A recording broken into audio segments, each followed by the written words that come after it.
На протяжении всей эволюции человечество было подвержено разным вирусным эпидемиям и болезням, которые привели к массовой гибели людей. Одна из таких смертельных и заразных болезней была чума, чье название стало нарицательным для всех инфекций, которые привели к пандемии. Возбудителем болезни была чумная палочка, а передача ее человеку происходила от блох и грызунов. Впервые о чуме заговорили в 540 году нашей эры, и за следующие 100 лет по всему земному шару от эпидемии погибло более 150 миллионов человек. Для понимания глобальности катастрофы стоит знать, что все население тогдашнего мира не превышало 450 миллионов человек. В историю первая встреча человечества с этой болезнью вошла как Юстианова чума по имени правящего в тот момент византийского императора.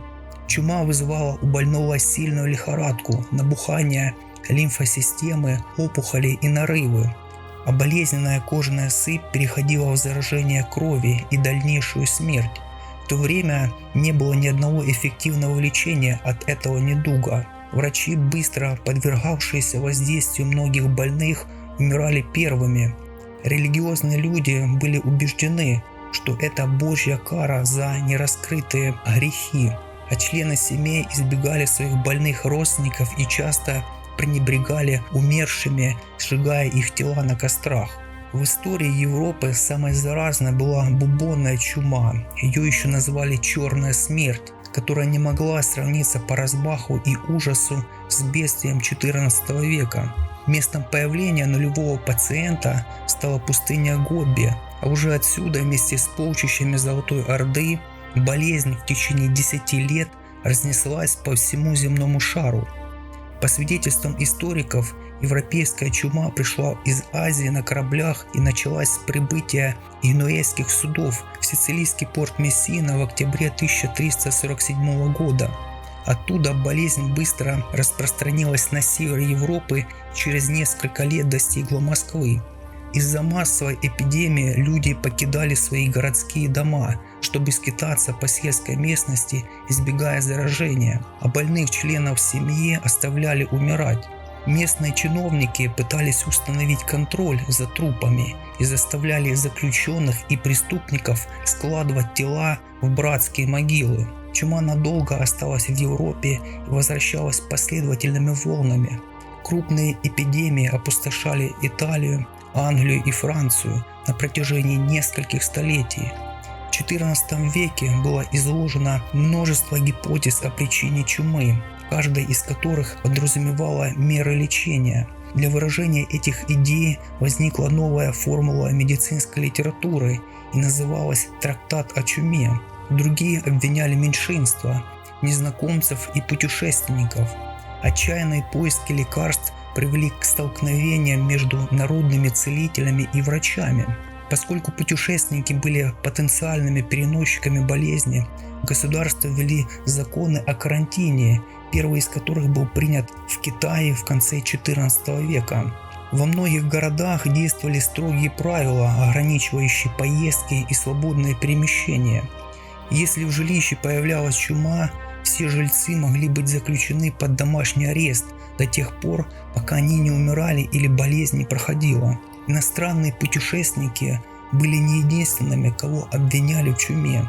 Социальные меньшинства, которые жили в разгар болезни, также подозревались в ее распространении. Деревенских идиотов, бродяг, нищих, ведьм и евреев пытали ради признания и сжигали заживо. Другие ответы включали заразный тарантизм, что означало психические нарушения, вызывающие танцевальную манию. Такие практики рассматривались как формы массовой истерии, подпитываемые надеждами на защиту, спасение и отпущение грехов. После того, как изоляция стала стандартной практикой, были построены специальные приюты для размещения больных. Нехватка крестьянских рабочих способствовала краху феодальной системы и росту городского среднего класса. Жрецы и медики из-за своей неспособности справиться с чумой потеряли доверие. В медицине авторитет врача и философа Клавдия Галена был поставлен под сомнение, поскольку в его многочисленных трудах не описывалась болезнь и методика ее лечения. По оценкам историков, Европа опустела, потеряв до 40% населения. На территориях Китая и Индии вымерли несколько сотен городов и деревень, а количество мертвых в Африке и вовсе не подлежало подсчету. Уже к середине 15 века появилось новое бедствие под названием сифилис.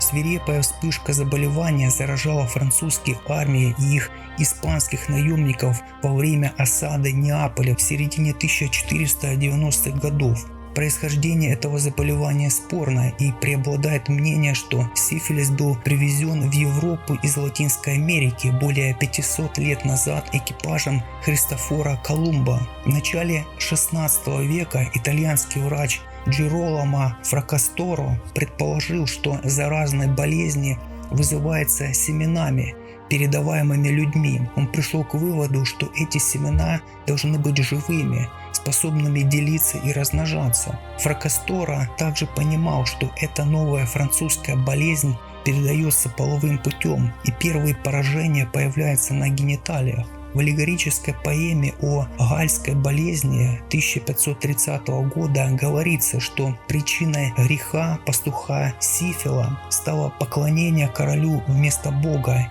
и разгневанное божество наказало его болезнью. Вероятно, из-за эвфемизма это заболевание стало носить имя этого пастуха. Новый термин сифилис вытеснил первоначальное название заболевания и в переводе с латинского языка означало «зараза». Кожные проявления сифилиса 15 века были мучительно болезненными, и заражение быстро приводило к смерти. Фракасторо выступил за ртутные мази и окуривания, применяемые до тех пор, пока не появилась токсичность в виде потоотделения и воспаления десен. Пробник ртути умело приносил некоторую пользу и сохранилась в качестве терапии до 20 века, хотя при сифилисе случались спонтанные ремиссии, и многие лекарства могли оказаться также эффективными. Выявление способов передачи сифилиса привело к изменению сексуальных практик, исчезновению общественных бань и установлению явной связи между любовью и смертью. Многие меры были направлены против предполагаемых носителей болезни, особенно против проституток и иностранцев. Врачи пытались вылечить младенцев, рожденных с этим заболеванием, путем вакцинации кормилец, зараженных сифилисом, но безуспешно.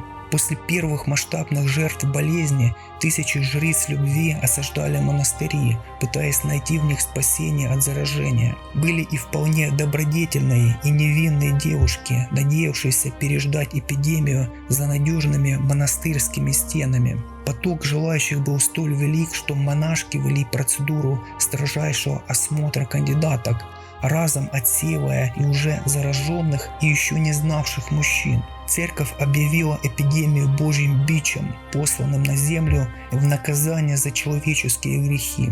К 1496 году сифилис широко распространился на территории Франции, Римской империи, Польши, Венгрии и дальше на восток. Примерно в то же время зараза достигла границ московского государства. Всего первая волна эпидемии убила до 5 миллионов человек в Европе. Вплоть до середины 16 века сифилис оставался одной из самых распространенных причин смерти европейцев. К 1500 году болезнь вышла за пределы континента и распространилась по всему миру с помощью испанских, португальских и голландских кораблей. Спустя всего 18 лет после первых смертей в Неаполе сифилис собрал свою жатву в далеком японском Киото. Жертвами второй волны эпидемии стали не менее 5 миллионов человек в Китае и около 10 миллионов в Азии и Африке. С тех пор сифилис стал неотъемлемой и крайне неприятной частью жизни европейцев, азиатов, африканцев и американцев. И это не могло не оказать огромного влияния на бытовую и духовную культуру, внеся многие табу и нравственные правила большого числа мировой популяции. Одним из самых опасных заболеваний, которое является наследием чумы и сифилиса, считается проказа и оспа. В Ветхом Завете Библии проказа обозначала физическую и нравственную нечистоту и наказание за грех. Страдающие были вынуждены жить в изоляции и носить специальную одежду, чтобы визуально информировать других о своем присутствии.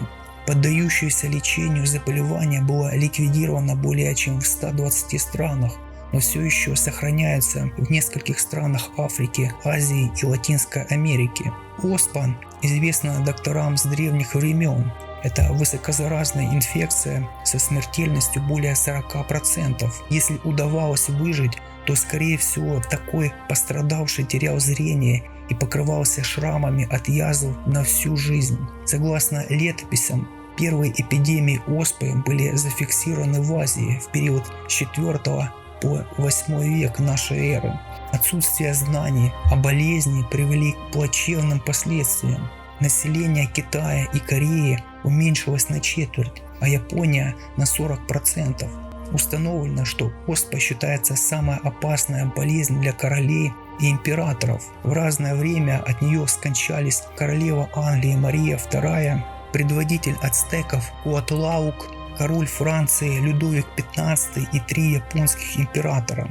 В 17-18 веках смертность от оспы в Европе и России составила до 1,5 миллиона человек в год. Количество выздоровевших, но оставшихся инвалидами доходило до 20 миллионов. Именно в это время доктора и ученые сразу несколько стран начали обращать внимание на странную закономерность. Люди, непосредственно контактирующие с животными, пастухи, доярки, кавалеристы болеют оспой значительно реже остальных. Позже было установлено, что инфицирование крови оспой делает человека практически полностью невосприимчивым к заболеванию. Начались массовые вакцинации, но положительный эффект с течением времени ослабел. Требовалась ревакцинация, которую люди часто игнорировали, не желая подвергать себя ненужному риску. В 1928 году из-за повсеместных вакцинаций оспа перестала угрожать человечеству. С появлением холеры, которая была известна человечеству с древних времен Гиппократа и Цельса, заболевание характеризуется быстрой потерей организмом жидкости, обезвоживанием и последующей смерти. Распространялось через загрязненную воду и продукты питания. Тесно связано с плохими санитарными условиями и нехваткой чистой питьевой воды. Огромная смертность подтверждала гипотезу врачей, что грязные бедняки и иммигранты были наиболее восприимчивы к заболеванию. Связь холеры с питьевой водой была установлена только через 22 года после ее эпидемического появления в Европе. До 19 века болезнь никогда не вела себя агрессивно и всегда ограничивалась единственными вспышками в местах землетрясений и наводнений. В 1816 году на территории современного Бангладеша началась первая пандемия холеры. Жертвами ее стали тысячи британских солдат, миллионы индийцев и более 100 тысяч людей на острове Ява. К середине 19 века болезнь добралась до России. Этот момент описан в истории благодаря многочисленным холерным бунтам. Далее инфекция распространилась на Германию, Францию, Великобританию, оставив после себя до 60 тысяч трупов в каждой стране. Далее холера перебралась за океан и убила более 250 тысяч человек в США и Канаде.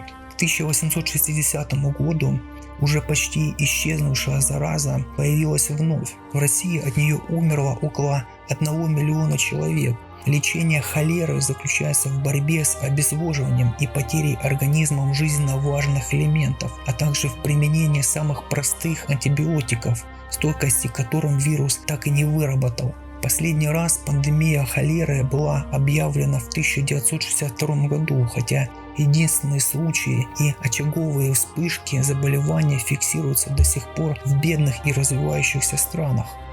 Еще одна вирусная инфекционная болезнь человека, первоначально распространявшаяся среди домашних свиней, в 2009 году в Мексике и США получила название свиной грипп. Его вирус передавался бытовым и воздушно-капельным путем и вызывал типичные для гриппа симптомы: кашель, головную боль, повышение температуры, рвоту, диарею и насморк. Наиболее опасным осложнением была пневмония. Свиной грипп еще называют как подтип вируса H1N1. который является самым распространенным. Наиболее надежным способом избежать заражения свиным гриппом является сезонная прививка. В 1957-58 годах к пандемии привел вирус H2N2. Тогда переболело от 20 до 50% населения Земли и погибло от 1 до 4 миллионов человек. При этом чаще всего грипп поражал детей. Считается, что одним из видов свиного гриппа была испанка. Самая массовая и смертельная пандемия гриппа за всю историю человечества. Свое название грипп приобрел по месту первого появления в Испании, где к маю 1918 года им уже болело около 9 миллионов человек. Первая мировая война и связанное с ней перемещение миллионных армий способствовали почти мгновенному распространению вируса по всей Земле. Научно-технический прогресс также сделал свое дело. Поезда, корабли и дирижабли растиражировали вирус так быстро, что за первые 30 недель своего существования во всем мире вирус погубил более 35 миллионов человек. Всего же испанка переболела около 600 миллионов, а умерло по разным данным от 60 до 100 миллионов человек. В России умерло около 3 миллионов, в том числе таких знаменитых людей, как легенда немого кино Вера Холодная, революционер Яков Свердлов, инженер Леонид Капица и другие. В мире жертвами гриппа стали такие известные личности, как поэт Гийом Аполлинер, философ и социолог Макс Вебер. Случаи смерти на улицах в крупных городах мира были так обыденны, что прохожие даже не оборачивались, а количество траурных и похоронных процессий напоминало ужасный и пугающий парад. В 2009 году испанка вновь появилась, правда в более легкой форме штамма H1N1, который носил название свиной грипп. Появление СПИДа пробудило многие старые реакции на вирусные заболевания, в том числе и панику.